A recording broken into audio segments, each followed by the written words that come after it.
Olá, queridos alunos e alunas, tudo bem com vocês? Olha só, nossa aula hoje será um pré-requisito para que vocês possam compreender a nomenclatura de compostos aromáticos. Então, aproveitem essa aula que eu vou mostrar alguns modelos tridimensionais para que vocês possam entender, compreender, visualizar por que em alguns momentos eu vou fazer algo que para você não seria lógico, mas que com essa aula você vai compreender muito bem, tá bom? Espero que vocês aproveitem bastante aí. Vocês podem abrir a apostila de teoria na página 30. Nós estamos ainda em Introdução à Nomenclatura Orgânica e essa página trata o tempo todo de compostos aromáticos. Estão vendo? Olha, eu começo aqui com estruturas que derivam do benzeno, depois estruturas que derivam do naftaleno, tá certo? E vou até aqui, olha, na outra página, com outras estruturas e ainda temos as ramificações aromáticas. Então, por isso que eu necessito, olha, também aqui outros compostos. Aí eu acabo a parte de hidrocarbonetos, mas se vocês perceberem, são duas páginas só falando de aromáticos. Então nós vamos precisar compreender alguns conceitos antes para que vocês possam entender, acompanhar melhor o trabalho que eu vou realizar com vocês nessas duas páginas. Vamos começar por essa imagem aqui, em que eu estou mostrando aqui para você as duas formas de representar a molécula do benzeno. E o que você está vendo aí é que essas insaturações elas estão se alternando.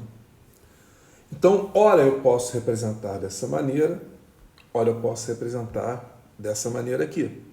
Mas, na realidade, a forma mais correta de eu representar é esta aqui. Por que essa aqui? Porque não existe, na realidade, essa alternância, que não é um modelo estático que eu tenha essa ou essa. Porque eu tenho essa aqui, vocês podem observar isso nessa imagem. Eu estou falando aqui inicialmente das ligações sigma, que ocorrem aqui carbono-carbono, e aqui carbono-hidrogênio, por toda a molécula. Mas onde estariam as ligações π que eu acabei de mostrar, não é? As ligações π elas seriam realizadas a partir de orbitais P que estão acima e abaixo do plano da molécula que está em azul. Então, é como se essa molécula estivesse aí em azul no plano exatamente desse vídeo e atravessando em 90 graus estariam os orbitais P aqui. São 6 orbitais P, porque são 6 carbonos, e esses orbitais π vão fazer 3 ligações π. Essas 3 ligações π elas podem ocorrer, olha aqui, entre 3 pares de carbono de uma forma e entre 3 pares de carbono de outra forma. Estão vendo? O que eu estou mostrando aqui são ligações π localizadas, ou seja, como se fosse um modelo estático disso aí. Bati uma foto e vi isso no momento, bati uma foto e vi isso no outro momento. Só que, na realidade, não é isso que acontece. O que acontece aqui é esse efeito que eu vou mostrar aqui para vocês, que eu já falei, efeito de ressonância. E o efeito de ressonância nos leva exatamente não a essa estrutura aqui, nem a essa estrutura aqui. Nos conduz a essa estrutura.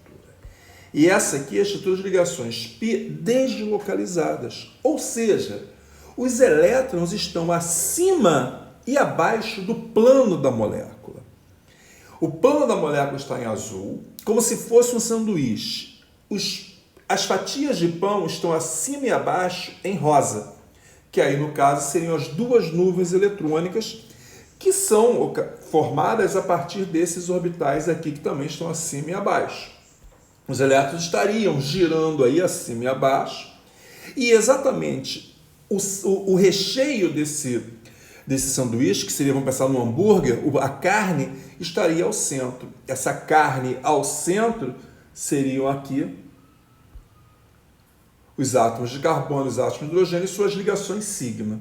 que estariam exatamente nesse plano. E os elétrons formando, como eu falei, acima e abaixo do plano, essa deslocalização eletrônica. Bem, por que eu estou falando isso? Na realidade, se nós pegássemos esse modelo aqui e analisássemos dessa maneira, eu tivesse que dar a nomenclatura, você iria dizer para mim, eu tenho que levar em consideração a posição das ligações π, das insaturações. Só que tem um detalhe, e se eu represento para você dessa maneira aqui? Dessa maneira aqui, você não sabe onde estão as ligações π, concorda? Onde estão as insaturações. Por quê? Porque elas estão fazendo o quê? Leia essa palavra para mim, repita aí, essa palavra é muito importante, repita. Ressonância, ressonância. Então não existe nem essa, nem essa. O que existe é essa aqui, tá certo? Então por isso que como existe essa estrutura, quando vocês forem dar a nomenclatura a compostos aromáticos, vocês não vão levar em consideração a posição das insaturações. Mesmo que a representação não seja essa, seja uma dessas duas aqui. Sendo uma dessas duas, também você vai analisar, vai observar que isso é uma substância aromática, e aí você não vai levar em consideração a posição das insaturações. É como se elas não existissem. Por isso que a nomenclatura dessa substância não é ciclo hexatrieno. Ciclo hexatrieno seria uma estrutura estática, onde teriam aqui as ligações duplas, no caso, trieno, trien, tá bem? Mas isso não é um ciclo hexatrieno, isso é um benzeno. A sua nomenclatura é especial justamente porque, por se tratar de uma substância aromática, onde essas ligações não assumem uma posição fixa, estática, elas estão em ressonância. Então, nunca numere as insaturações numa substância aromática. Acrescentei para você o benzeno e apenas o que você está vendo aí é a representação em bastão dessa estrutura. Vamos para o modelo 3D. Quando eu pego o modelo 3D, observe o seguinte, a molécula é plana, caracteriza todos os compostos aromáticos, e vocês podem ver que, por enquanto, aqui, olha, as ligações π estão assumindo, aqui no caso, uma posição fixa, como se fosse algo estático. Tá? Mas se eu pedir para a molécula se ajeitar aí, espera aí só um minutinho, olha só, ele vai modificar a estrutura e repare que agora já apareceram as insaturações aí, não é que são 6 insaturações, mas está aparecendo para você é a ressonância. Então, dessa forma, você não tem onde dizer que uma ou outra insaturação está em algum local. É como elas estão pontilhadas, é como se elas estivessem saindo de uma posição, indo para outra, como você já viu, isso não ocorre. Na realidade, que existe uma nuvem eletrônica acima e uma abaixo da molécula, ok? Bem, agora vamos voltar aqui. Eu vou pegar e vou colocar um metil. Desenho um metil aqui. Observe que, se você estivesse numerando, você daria um número para a insaturação e um número para a ramificação. Só que tem um detalhe, você acabou de ver que não é para você numerar a insaturação, porque ela não tem uma posição fixa. Então, olha aqui, ó. Essas insaturações sempre vão aparecer aqui, tá ok? Mas olha só, se eu peço aqui para ajeitar minha molécula, olha só, elas sumiram e o que apareceu foi a ressonância. Observe que a molécula, o ciclo, ele é plano, a parte cíclica, porém, aqui eu tenho um metil. E eu pergunto para você, faz alguma diferença esse metil estar aqui, está em cima, está do lado? Ou seja, não importa onde ele esteja, ele sempre vai estar num carbono que eu vou começar a contar dele. Então, observe, eu não preciso colocar aí, como a dupla também não considera, não preciso colocar aí um metil, vamos voltar aqui, um metilbenzeno. Por quê? Porque em qualquer lugar que ele esteja, se ele estiver aqui vai ser um metilbenzeno, se estiver aqui vai ser um metilbenzeno. Se tiver aqui do lado, também vai ser um metilbenzeno, porque eu vou começar sempre a contar dele. Aí você vai dizer, então um não conta, eu não preciso citar um. Não, nunca vou falar isso para você, que um não precisa citar. O que você não precisa citar em termos de numeração é quando não houver uma outra estrutura que seja diferente dela. Qualquer lugar que eu coloque esse metil, repare, a estrutura é a mesma. Então eu não vou numerá-lo, não é porque ele é carbono 1, é porque em nenhum momento esse metil será carbono 2, não haverá outra molécula diferente, carbono 3, carbono 4, carbono 5 ou carbono 6. Na realidade, não existe outra molécula que não seja com o metil sendo representado aí no primeiro carbono. É isso. Agora vamos observar aqui. E se eu coloco aqui um outro metil? Vamos lá, coloquei outro metil. O que você vai observar? Vamos para o modelo 3D aqui. O modelo 3D está aqui. Eu botei a molécula aqui, eu não vou ficar toda hora corrigindo essas ligações, pedindo para fazer isso aqui não, ó. Tá bem, olha? Você já sabe que não vai levar em consideração as insaturações. Às vezes eu vou deixá-las para você se lembrar sempre que não precisa. Observe uma coisa. Essa estrutura aqui, os grupamentos metil, ou também chamados de grupamentos metila, né? Essas ramificações metil aí no caso, elas estão em carbonos vizinhos.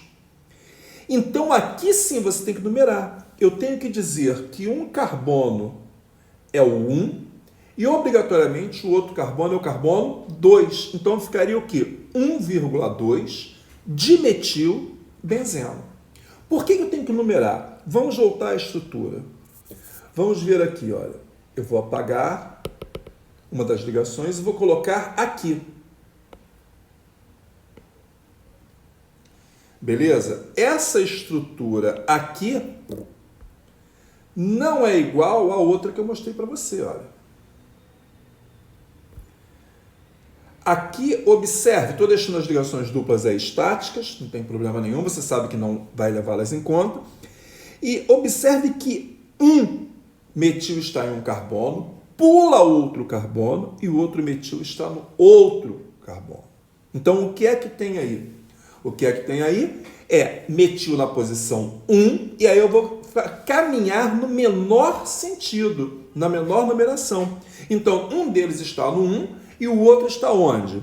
No 3. Então, isso aí seria 1,3 dimetilbenzeno. Eu vou deixar para você algo para que exista uma reflexão aí a respeito de quantas posições são possíveis para o dimetilbenzeno. Você viu que existe o 1,2 dimetilbenzeno e existe o 1,3 dimetilbenzeno. Quando nós retornarmos na próxima aula à apostila, vocês poderão pensar a respeito de que se existe mais alguma outra posição e quais seriam as posições que poderia haver para o dimetilbenzeno. Você já viu que existe um 2 e um 3. Será que existe um 4? Será que existe um 5? Será que existe um 6? Então é isso que eu quero que você analise, tá certo? Então esse é o primeiro exercício mental ou escrito, você se escrever vai ficar mais fácil, que você vai fazer para identificar quais são os possíveis compostos com nomenclatura dimetilbenzeno. Então, se você fizer no papel e der a nomenclatura, lembrando sempre que você deverá utilizar o menor caminho entre as ramificações e que não vai levar em conta as insaturações, você vai descobrir, através da nomenclatura, que talvez você esteja repetindo estruturas. Tá certo? Então, faça exercício para a próxima aula. Vamos agora apagar aqui e vamos partir para outra molécula. Eu agora representei aqui a estrutura do naftaleno. Lembrando que o naftaleno é uma substância aromática e antigamente se costumava colocar naftalina nos armários para evitar que desse traça, né? E essa naftalina era uma bolinha branca que sublimava, ela passava direto do estado sólido para o estado gasoso. E a naftalina nada mais é do que o naftaleno. É uma estrutura aromática, então de cara vocês já sabem que essas ligações pi aí, que são quantas? Fala ali para mim aí, conta aí para mim, vai lá. 5, muito bem. Essas 5 ligações pi, elas não ocupam uma posição estática, por se tratar de um composto aromático, então elas não vão ser levadas em conta na hora de eu numerar a estrutura. Você esquece que existe ligação pi aí. Mas a minha pergunta é muito simples. Se eu tirasse os átomos de hidrogênio e colocasse grupamentos metila ou ramificações metil aí no caso, quantas ramificações metil eu posso colocar nessa molécula? Pare o vídeo, coloque no papel e escreva aí para mim. Vamos lá, vou esperar um pouquinho. Tempo. Voltando aqui, vou colocar metil. Olha só, posso colocar um metil, deixa eu diminuir o tamanho, o segundo, o terceiro, o quarto, o quinto, o sexto, o sétimo, o oitavo. Agora, será que eu posso colocar metil aqui no meio? Vamos ver aqui, peraí que apareceu um metil aqui. Vamos tentar colocar um metil aqui no meio. Olha, o aplicativo não aceita que eu coloque. Eu estou tentando, você não está vendo eu rabiscar com a caneta, mas eu juro que eu estou rabiscando com a caneta aqui a partir daqui. E ele não aceita que eu coloque metil no meio. Você não vê a minha caneta, mas posso garantir que eu estou tentando aqui. Olha, estou tentando fazer isso. Eu venho aqui, coloco o carbono e ele não... Olha o barulho, ó. Tá vendo? E não aparece o metil ligado ali. O que aparece é solto, mas não aparece. Vamos entender por quê. Eu vou apagar todos esses metis aqui. Estou apagando. Vou pegar essa estrutura. Apagou uma parte que não era. Deixa eu diminuir o tamanho da molécula aqui que eu apago certinho. Pronto. E vou botar o 3D dela. No 3D, o que eu vou fazer? Vou deixar, olha, característica de composto aromático. Fala para mim, qual é a característica principal do composto aromático? Valendo, qual é? Se você respondeu que ele é plano, você acertou.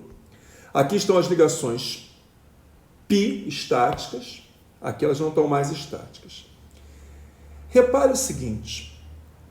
Quando eu faço isso, observe que esses carbonos do meio... Quais são os carbonos do meio que eu estou falando para você? Esses dois aqui. Tá certo? Esses dois carbonos do meio... eles não têm nenhum hidrogênio pendurado neles. Por que eles não têm nenhum hidrogênio pendurado neles, nenhum hidrogênio ligado, que é o mais correto, né, a eles? Pelo seguinte, esses átomos de carbono, se nós fôssemos para o modelo estático, observe aqui, olha só, observando aqui. Conta para mim, eu não vou poder desenhar aqui para você, mas conte quantas ligações cada carbono desse do meio está fazendo. Eu vou até aqui para o outro, para a apostila, e vou aqui no naftaleno, e vamos contar aqui quantas ligações esse carbono aqui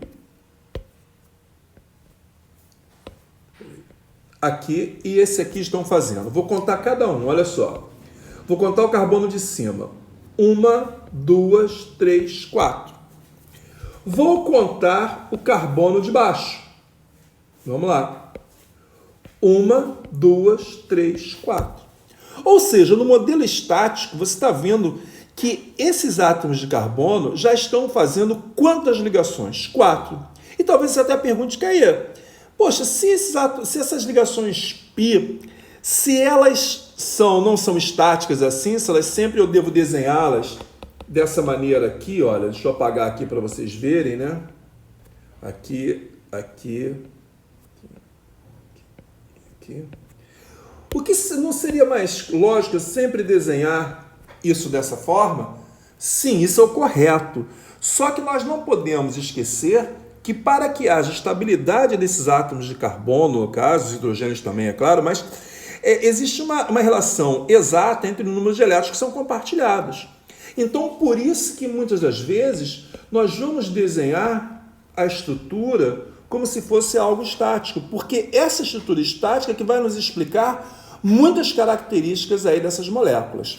Vamos voltar aqui para a nossa estrutura. Então você já entendeu que nessa estrutura eu não consigo colocar metil aí nos dois carbonos do meio, justamente porque esses carbonos do meio não têm hidrogênio pendurado. A partir de agora nós vamos entrar com um conceito importantíssimo, que é o conceito de substituinte. Vamos lá. O que seria um substituinte? Olha só, substituinte é aquilo que substitui. Então, substituinte é qualquer átomo ou grupamento que vai substituir o hidrogênio. Então, se eu coloco, por exemplo, aqui um metil, isso é um substituinte. Se eu coloco aqui uma hidroxila, isso aqui é um outro substituinte. Então, nesse momento, nós temos um naftaleno dissubstituído. É como se fosse o benzeno. Esse benzeno aqui, olha, ele é monossubstituído. Esse aqui é dissubstituído, como esse também é dissubstituído. Perfeito? Mas eu não quero que você se ligue ainda na nomenclatura, só quero que você se ligue nesses conceitos. Então, vamos voltar aqui para essa estrutura. Então, quantos substituintes, no máximo, pode haver para o naftaleno? Se você contar, você vai ver 1, 2, 3, 4, 5, 6, 7, 8. 8 substituintes. Perfeito? Não tem como ter substituinte nesse carbono, nem nesse carbono. É isso aí. Tá bom, gente? Estou aqui na tela do iMovie, onde eu crio o vídeo para vocês. Estou observando que ele já está com 21 minutos e 40 segundos. Então eu vou encerrar essa aula e continuo na próxima, tá certo? Agora, desconta aí o tempo de introdução, tá bom? Um abraço para todos.